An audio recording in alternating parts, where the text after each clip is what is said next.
ಗೌರಿಬಿದನೂರು ನಗರದ ಶ್ರೀ ಬಸವೇಶ್ವರ ಸಮುದಾಯ ಭವನದಲ್ಲಿ ವೀರಶೈವ ಲಿಂಗಾಯತ ಪಂಚಪೀಠಗಳ ಭಕ್ತರ ಬಳಗದಿಂದ ಹಮ್ಮಿಕೊಂಡಿದ್ದ ಶ್ರೀಮದ್ ರಂಭಾಪುರಿ ಜಗದ್ಗುರುಗಳ ಅಡ್ಡಪಲ್ಲಕ್ಕಿ ಮಹೋತ್ಸವದ ಅಂಗವಾಗಿ ಹಮ್ಮಿಕೊಂಡಿದ್ದ ಧಾರ್ಮಿಕ ಸಭೆಯಲ್ಲಿ ಆಶೀರ್ವಚನ ನೀಡಿದ ಜಗದ್ಗುರು ಪ್ರಸನ್ನ ರೇಣುಕಾ ಡಾಕ್ಟರ್ ವೀರ ಸೋಮೇಶ್ವರ ರಾಜದೇಶಿಕೇಂದ್ರ ಶಿವಾಚಾರ್ಯ ಮಹಾಸ್ವಾಮಿ ಭಗವತ್ ಪಾದಕರು ಯುವ ಪೀಳಿಗೆ ತಮ್ಮ ಸಂಸ್ಕೃತಿ ಮತ್ತು ಪರಂಪರೆಯ ವಾರಸುದಾರರು.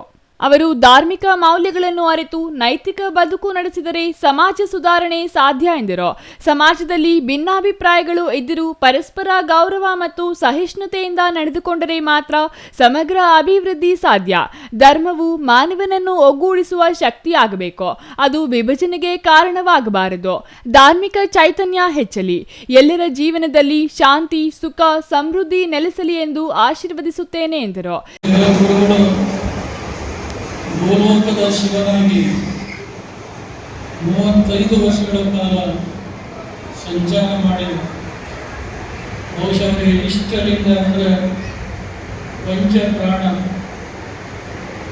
ಅವರು ಈ ಪೂಜೆಯನ್ನು ತಮ್ಮ ಜೀವನದಲ್ಲಿ ದೊಡ್ಡ ಮುಖ್ಯ ಕಾರ್ಯವನ್ನಾಗಿ ಮಾಡಿಕೊಂಡು ಭಕ್ತರಿಗೆ ಸಂಸ್ಕಾರ ಕೊಡುವಂಥ ಆ ಸನ್ಮಾರ್ಗದಲ್ಲಿ ನಡೆಯಲಿಕ್ಕೆ ಪ್ರೇರೇಪಣೆಯನ್ನು ಕೊಟ್ಟಂತ ಪರಮ ತಪಸ್ವಿಗಳವರು ಈ ಗೌರಿಬಿದನೂರು ಪಟ್ಟಣದಲ್ಲಿ ಅಂದು ನಮ್ಮ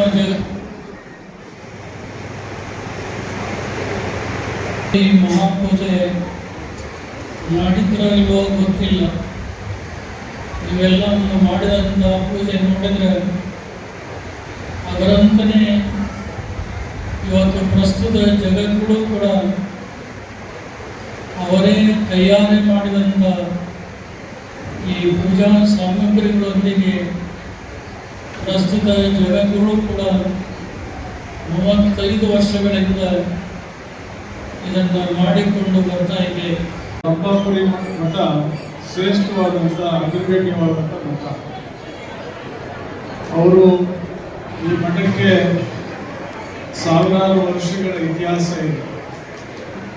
ವೀರಶೈವ ಈ ಸಮಾಜಕ್ಕೆ ಮತ್ತು ಎಲ್ಲರ ಕ್ಷೇಮವನ್ನು ನೋಡ್ತಕ್ಕಂಥ, ಎಲ್ಲರ ಹಿತವನ್ನು ಕಾಪಾಡ್ತಕ್ಕಂಥ ಒಂದು ಸಂಪ್ರದಾಯವನ್ನು ಜನರಿಗೆ, ಭಕ್ತರಿಗೆ ಒಳ್ಳೆಯ ಮಾರ್ಗದರ್ಶನ ಮಾಡಿಕೊಡ್ತಕ್ಕಂಥ ಸಂಪ್ರದಾಯವನ್ನು ಅನೇಕ ವರ್ಷಗಳಿಂದ ನಡೆಸ್ಕೊಂಡು ಬರ್ತಾ ಇದ್ದಾರೆ. ಮತ್ತೆ ಜೊತೆಗೆ ನಾನು ಕೂಡ ಒಂದ್ಸಲ ಹೋಗಿದ್ದೀನಿ, ರಂಭಾಪುರಿ ಮಠಕ್ಕೆ ಭೇಟಿ ಮಾಡಿದ್ದೀನಿ. ಸ್ವಾಮೀಜಿಗಳು ಇರಲಿಲ್ಲ ಅವತ್ತು, ಆದರೆ ನಮಸ್ಕಾರ ಹಾಕೊಂಡು ಬಂದಿದ್ದೀನಿ. ಹಾಗಾಗಿ ನಮ್ಮ ಧರ್ಮದಲ್ಲಿ ಸಮಾಜದ ಸುಧಾರಣೆಗೆ, ಸಮಾಜದ ಒಳಿತಿಗೆ ಕಾಲದಿಂದ ಕಾಲಕ್ಕೆ ಈ ಥರ ಭಗವತ್ ಕಾರ್ಯಗಳನ್ನು, ಪೂಜೆಗಳನ್ನು, ಆರಾಧನೆಗಳನ್ನು ಮಾಡ್ತಕ್ಕಂಥ ಸತ್ಸಂಪ್ರದಾಯಗಳನ್ನು ಕಾಲದಿಂದ ಕಾಲಕ್ಕೆ ಮಠಗಳು. ಶಾಸಕ ಕೆಎಚ್ ಪುಟ್ಟಸ್ವಾಮಿ ಗೌಡ ಮಾತನಾಡಿ, ಧರ್ಮ ಜಾಗೃತಿ ಎಂಬುದು ನಮ್ಮ ಸಮಾಜದ ನೈತಿಕ ಮೌಲ್ಯಗಳನ್ನು ಉಳಿಸುವ ಪ್ರಮುಖ ಕಾರ್ಯವಾಗಿದೆ. ಇಂದಿನ ವೇಗದ ಜೀವನದಲ್ಲಿ ನಮ್ಮ ಪರಂಪರೆ, ಸಂಸ್ಕೃತಿ ಮತ್ತು ಧಾರ್ಮಿಕ ಆಚರಣೆಗಳು ಹಿಂದುಳಿಯುತ್ತಿರುವ ಸಂದರ್ಭದಲ್ಲಿ ಇಂತಹ ಸಭೆಗಳು ಜನರಲ್ಲಿ ಜಾಗೃತಿ ಮೂಡಿಸುವಲ್ಲಿ ಮಹತ್ವದ ಪಾತ್ರ ವಹಿಸುತ್ತದೆ ಎಂದರು. ಎಲ್ಲ ಭಕ್ತಾದಿಗಳಿಗೂ ಕೂಡ ನನ್ನ ನಮಸ್ಕಾರಗಳನ್ನು ತಿಳಿಸ್ತೀನಿ. ಇವತ್ತು ಒಂದು ಶ್ರೇಷ್ಠವಾದಂಥ ಪುಣ್ಯ ದಿನ ಅಂತ ನನಗೆ ಭಾವನೆ.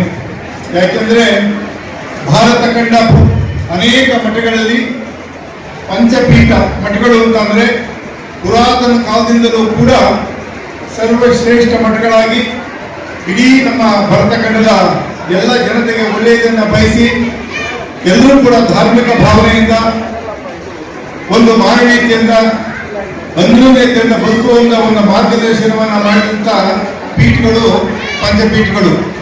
ಅದರಲ್ಲೂ ಕೂಡ ನಮ್ಮ ರಂಭಾಪುರ, ಹಳೆ ಒಂದು ರಂಭಾಪುರ ಪೀಠವಂತೂ ಅದರಲ್ಲಿ ಮೊದಲಿನ ಪೀಠವಾಗಿ ಇಡೀ ರಾಜ್ಯ, ಇಡೀ ದೇಶದಲ್ಲಿ ಪ್ರಸಿದ್ಧವಾದಂಥ ಮಠ. R Manjunath, CTV news, Gauribidanur.